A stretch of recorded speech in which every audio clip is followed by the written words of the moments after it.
எழுத்தாளரும் ஒவ்வொரு படைப்பாளியும் ஒவ்வொரு கவிஞனும் தன்னுடைய வாழ்க்கையில் எத்தனையோ துயரங்களை எல்லாம் இதற்காக இழந்திருக்கிறார். தன்னுடைய எவ்வளவு சிரமப்பட்டு துயரப்பட்டு தன்னுடைய வாழ்க்கையின் கடைசி சொட்டு வரைக்கும் இந்த இலக்கியத்திற்காக கொடுத்திருக்கிறார்கள் என்றால் அவர்களுக்கு நாம் பதிலுக்கு என்ன செய்திருக்கிறோம் யோசிச்சு பார்க்கணும்.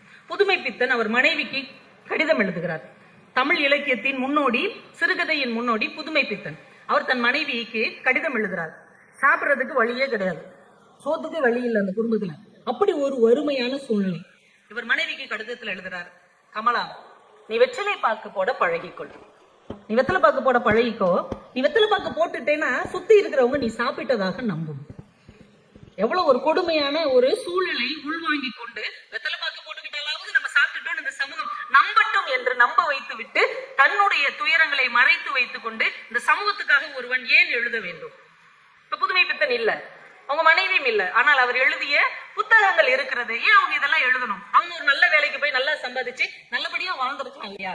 தனக்கு பின்னாலும் இந்த தமிழ் சமூகத்துக்கு ஏதாவது ஒன்றை விட்டு செல்ல வேண்டும் என்கின்ற உயர்ந்த நோக்கம்தான் அவர்களை செலுத்தி இருக்கிறது என்பதை இந்த காலகட்டத்திலாவது நாம உணர்ந்து கொள்ள வேண்டும்.